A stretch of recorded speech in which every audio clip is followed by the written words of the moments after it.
नमस्कार दोस्तों, मैं हूं जगजीत सिंह और आप सबका वेलकम है जेएनपी क्लासेस में। बच्चों, क्लास 10th सीबीएसई मैथमेटिक्स में रियल नंबर चैप्टर की हम लोग एक्सरसाइज कर रहे थे 1.2 और एनसीईआरटी टेक्स्ट बुक का क्वेश्चन 2 यहाँ पर सॉल्व हो चुका था लास्ट वाली क्लास में। आज हम लोग यहाँ पर सॉल्व करेंगे क्वेश्चन 3 और फिर उसके आगे के कुछ थोड़े बहुत और क्वेश्चंस। तो क्वेश्चन 3 में आपसे यहां पर बोला जा रहा है find the LCM and HCF of the following integers. कुछ इंटीजर्स आप लोगों को यहां पर दिए गए हैं, इसका एलसीएम और एचसीएफ हम लोगों से फाइंड आउट करने के लिए बोला जा रहा है, लेकिन बोला जा रहा है by applying prime factorisation method. तो लास्ट क्लास में हम लोगों ने क्वेश्चन 2 में एचसीएफ और एलसीएम जिस मेथड से फाइंड आउट किया था बच्चों, उसी मेथड को बोला जाता है प्राइम फैक्टराइजेशन मेथड। तो सेम उसी मेथड से हम लोग अब इन 3 नंबर्स का किस तरीके से फाइंड करेंगे देखते हैं। तो सबसे पहली वर्किंग होगी, आप इन तीनों नंबर्स को एक्सप्रेस कर लोगे इन्हीं के प्राइम फैक्टर्स के प्रोडक्ट में। तो आपने तीनों नंबर्स को लिखा यहां पर सेपरेटली, अलग अलग। 12 के पहले हम लोग यहां पर करेंगे प्राइम फैक्टर्स। तो 12 बताइए किस नंबर से जाएगा? 2 से। 2 6 are 12। अब 6 कौन से प्राइम नंबर से कटेगा? 2 से जा रहा है फिर से। 2 3 are 6। Now 3 is itself a prime number, तो आपने इसको 3 से ही कर दिया डिवाइड। सो जब आपने 12 को लिखा तो 12 का प्राइम फैक्टराइजेशन आ गया 2 into 2 into 3। बच्चों 2 देखिए यहां पर टोटल कितनी बार आ रहा है, एक बार यहां पर है और एक बार यहां पर है। तो 2 यहां पर टोटल हो गया 2 बार, क्योंकि जब बेसिस सेम होती हैं, मल्टीप्लाई करती हैं, तो पावर्स हो जाती हैं ऐड। सो 2 की पावर यहां पर भी 1 है, यहां पर भी 1 है, 1 + 1 हो जाएगा 2, मतलब 2 इसमें टोटल हो गया 2 बार। तो हम लोग इसी चीज को इस तरीके से भी लिख सकते हैं, 2 की पावर 2 into 3। जब हम लोग करेंगे 15 के प्राइम फैक्टर्स तो वो होगा 3 5 are 15, फिर 5 is itself a prime number, 5 1s are 5, तो 15 को आपने लिख लिया 3 into 5। अब हम लोग करेंगे 21 के प्राइम फैक्टर्स, तो 21 जाएगा 3 के साथ, होता है cancel. 3 7s are 21, 7 is itself a prime number, तो 7 1s are 7, 21 हो गया 3 into 7। तो इस तरीके से प्राइम फैक्टर्स के प्रोडक्ट में लिखने के बाद हम लोगों को इस तरीके से एलसीएम और एचसीएफ फाइंड आउट करना है। एलसीएम में देखिए क्या लिखा हुआ है, product of all the factors with highest respective power। मतलब एलसीएम निकालते समय आप लोगों को इनमें जितने फैक्टर्स नजर आ रहे हैं वो सारे फैक्टर्स आप लोग लिख दीजिए। सारे फैक्टर्स आप लोग यहां पर लिख दीजिए, कोई भी नंबर किसी का छूटना नहीं चाहिए। तो हमें 2 नजर आया, आपने लिख दिया 2 into, फिर हमें यहां पर 3 नजर आ रहा है, आपने लिख दिया 3, और हमें यहां पर कोई और नंबर नजर आ रहा है, 5 हमें नजर आ रहा है, 5 लिख दिया। कोई नंबर बच्चों भी इसमें छूटा तो नहीं? 7 अभी छूट गया, 7 को भी आप लोग इसमें लिख लीजिए। अब और कोई फैक्टर इसमें भी छूटा तो नहीं। मतलब कि जितने फैक्टर्स हैं वो सारे फैक्टर्स यहां पर नजर आने चाहिए, और उन सबका हम लोग यहां पर कर लेंगे प्रोडक्ट। वो मैंने यहां पर लिख लिया मल्टीप्लाई। अब ये फैक्टर्स तो खैर यहां पर आ गए, लेकिन आगे आपसे ये बात बोली जा रही है विद हाईएस्ट रिस्पेक्टिव पावर। मतलब इस फैक्टर की हाईएस्ट पावर जिसमें है उतनी पावर इसके ऊपर यहां पर आएगी। अब हम लोग देखते हैं कि जो 2 है, 2 की हाईएस्ट पावर हमें कहां पर मिलती है। सो 2 की पावर यहां पर है 2, और 2 यहां पर है ही नहीं, 2 यहां पर भी है ही नहीं। तो कुल मिलाकर के इन तीनों में 2 की पावर वो 2 हो गई हाईएस्ट। सो 2 की हाईएस्ट पावर हो गई 2। अब हमें देखना है कि जो 3 है, 3 की हाईएस्ट पावर हम लोगों को किस में मिलती है। सो 3 3 की पावर इसमें 1 है, इसमें 3 की पावर 1 है, इसमें 3 की पावर 1 है, तो यहां भी पावर 1, यहां भी 1, यहां भी 1, तो 1 1 और 1 में से हाईएस्ट पावर कौन सी हो गई? 1 हो गई, तो आपने 3 की पावर यहां पे लिखा 1। फिर 5 की पावर भी हमें यहां पर देखने की हाईएस्ट आखिर कहां पे लिखी हुई है। सो 5 सिर्फ यहीं पर है और यहां पर 5 की पावर है 1, इसमें 5 और इसमें 5 यहां पर है ही नहीं। फिलहाल हमें यहां पर चाहिए थी 5 की हाईएस्ट पावर, हाईएस्ट पावर 5 की हो गई इन तीनों में 1, तो 5 की पावर हो गई 1। 7 की पावर यहां पर हमें मिली 1 और 7 की पावर यहां पर कुछ है ही नहीं, तो फिलहाल 7 की जो हाईएस्ट पावर है वो हम लोगों को इन तीनों में मिल गई 1, तो आपने लिखा 7 की पावर 1। 2 का स्क्वायर कितना हो जाएगा? 4। कैसे? 2 को 2 से ही 2 बार मल्टीप्लाई कर दीजिए, तो वो हो गया 4। 4 इंटू 5 हो गया 20 और 3 इंटू 7 हो गया 21। नॉट 20 इंटू 21 जब आप लोग करेंगे वो आएगा 420। 2 1 जा 2, 2 2 जा 4 और एक 0, तो ये आ जाएगा एलसीएम इन तीनों नंबर्स का। अब हमें फाइंड करना है एचसीएफ। एचसीएफ में देखिए क्या लिखा है, प्रोडक्ट ऑफ कॉमन फैक्टर्स, मतलब इन फैक्टर्स में से जो फैक्टर आप लोगों को कॉमन नजर आए। कॉमन का मतलब है वही फैक्टर हम लोग यहां पर लिखेंगे जो फैक्टर हम लोगों को इन तीनों में मिलेगा, तीनों में होना चाहिए तभी उसको बोला जाएगा कॉमन। तो 2 यहां पर है लेकिन यहां पर नहीं, तो 2 इन तीनों में कॉमन नहीं हुआ, इसलिए 2 हम लोग यहां पर नहीं लिखेंगे। फिर 3 यहां पर भी है, यहां पर भी है, यहां पर भी है, 3 तीनों में है, तो 3 हो गया यहां पर कॉमन फैक्टर, आप 3 यहां पर लिखिए। फिर 5 वो इसमें है लेकिन इन दोनों में नहीं है, 7 इसमें है लेकिन इन दोनों में नहीं है। सो कुल मिलाकर के केवल 3 ही ऐसा फैक्टर था जो इन तीनों में था कॉमन। अब हमें लिखना है विद लीस्ट रिस्पेक्टिव पावर, कि जो आपने कॉमन फैक्टर लिख लिया है उसकी सबसे कम पावर जहां पर रहेगी वो पावर हमें उस नंबर के ऊपर लिखनी होगी। तो देखते हैं, 3 की पावर यहां पर है 1, 3 की पावर यहां पर भी है 1 और 3 की पावर यहां पर भी है 1, तो 1 1 और 1 में से लीस्ट का मतलब हो गया सबसे छोटी पावर कौन सी है। तो 1 1 और 1 में सबसे छोटा नंबर हो गया 1, तो आपने 3 की पावर लिखी 1 और जब आप 3 की पावर 1 को सॉल्व करोगे ये आएगा 3। तो फिलहाल इन तीनों नंबर्स का एचसीएफ हो गया 3। बच्चों this is the method known as the prime factorisation method to find out the LCM and HCF of any numbers of numbers. कितने भी नंबर्स आप लोगों को दे दिए जाए हम लोग सेम इसी तरीके से एलसीएम और एचसीएफ जब फाइंड आउट करेंगे उस मेथड को ही बोला जाता है प्राइम फैक्टराइजेशन मेथड। आइए देखते हैं इसके जो बाकी के पार्ट्स थे वो भी हम लोग यहां पर कर लें।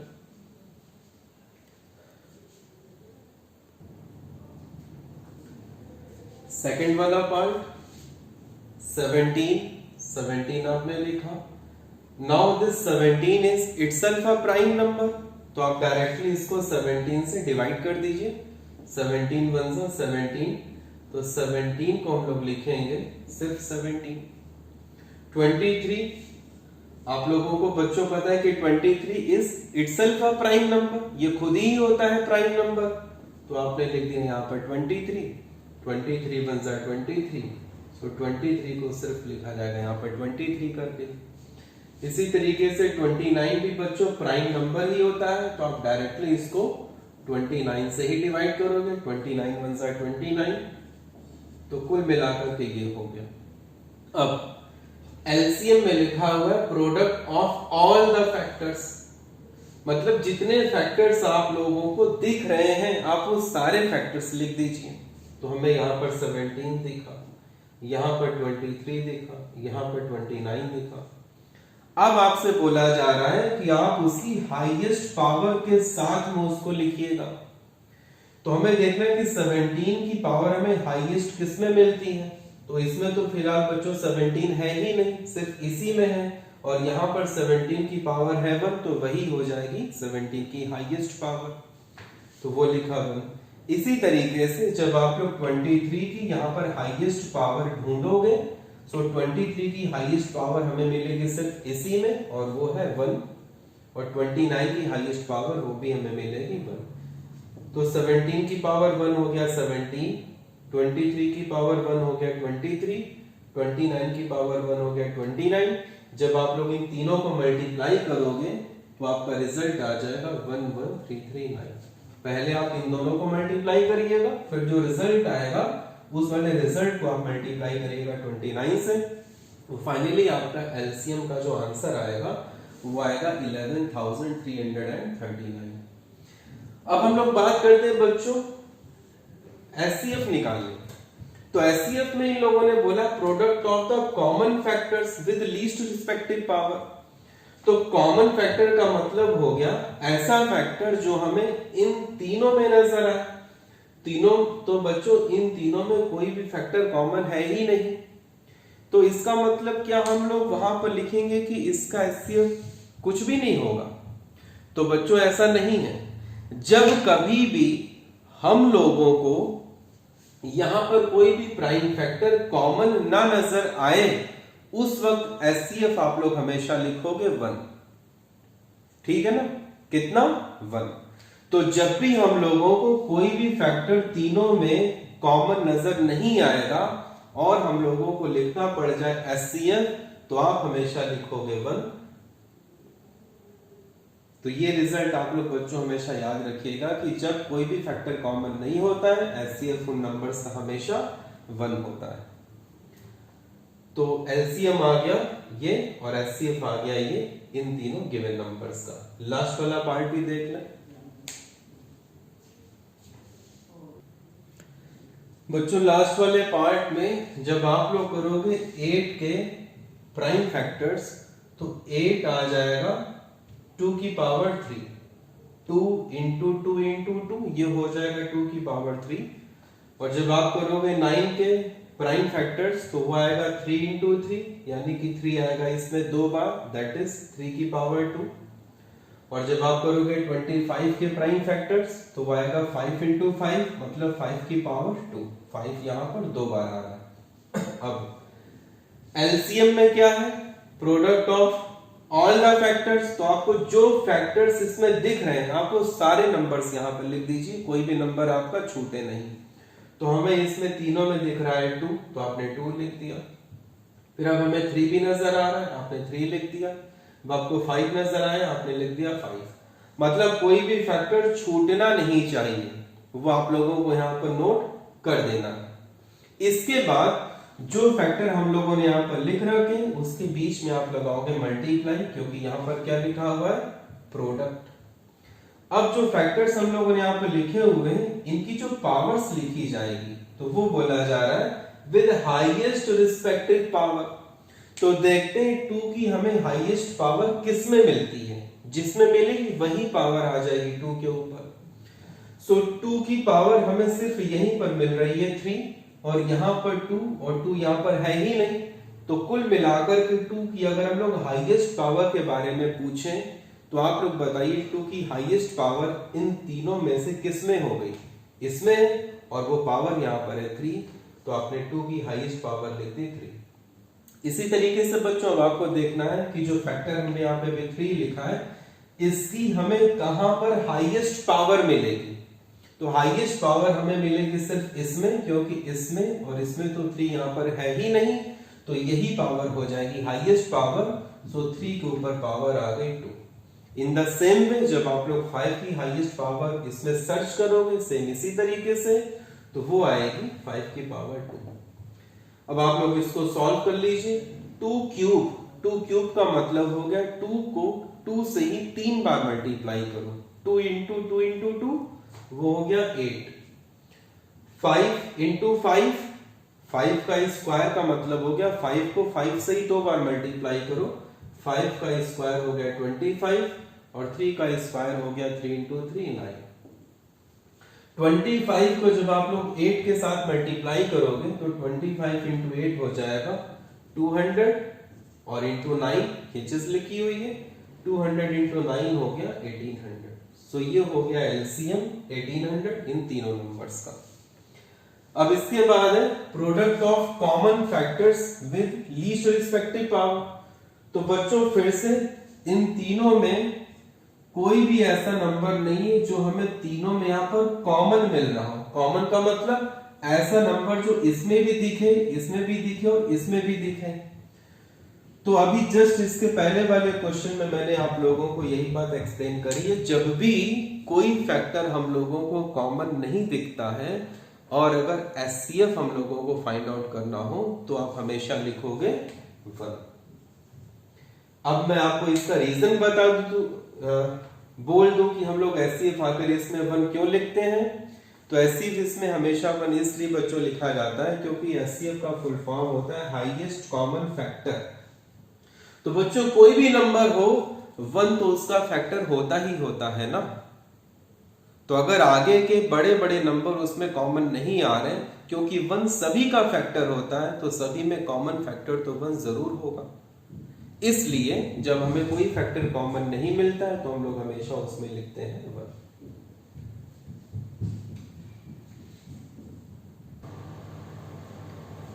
ये क्वेश्चन नंबर 4 है आपका 1.2 का ही। Given that HCF equals to 9, इन दोनों नंबर्स का एचसीएफ दिया गया है 9 और सेम दोनों नंबर्स का आपसे पूछा जा रहा है एलसीएम, फाइंड द एलसीएम। तो इसमें बच्चों एक फॉर्मूला यूज होगा, अगर 2 नंबर्स हैं सिर्फ उसी में ये वाला फॉर्मूला एप्लीकेबल है। आप लोग ये वाला फॉर्मूला पहले लिखिए। वी नो दैट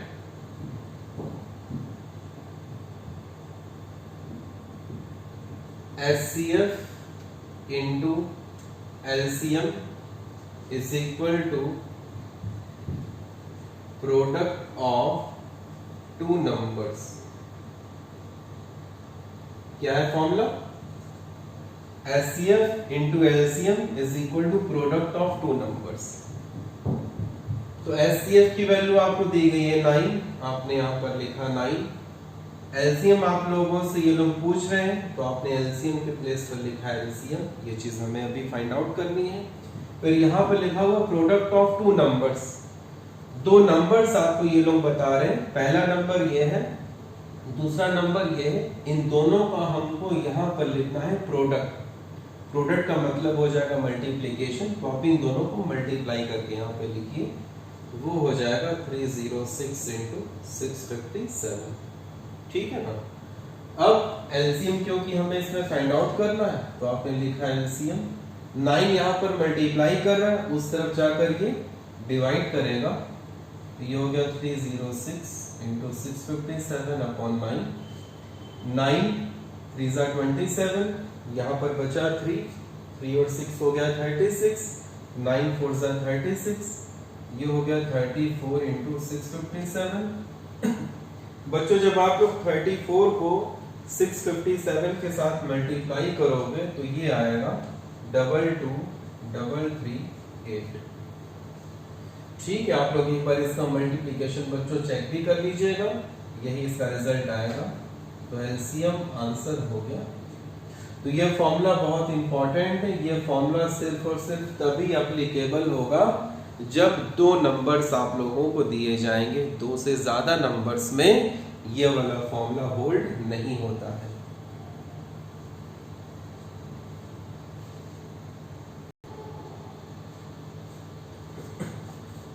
अब बच्चों इसमें जो आगे क्वेश्चन 4 और क्वेश्चन 5 है, एक्चुअली आपके सिलेबस में एक थ्योरम और है जिसका नाम है फंडामेंटल थ्योरम ऑफ अर्थमेटिक। तो वो थ्योरम हम लोग अब अपनी समझेंगे नेक्स्ट वाली क्लास में।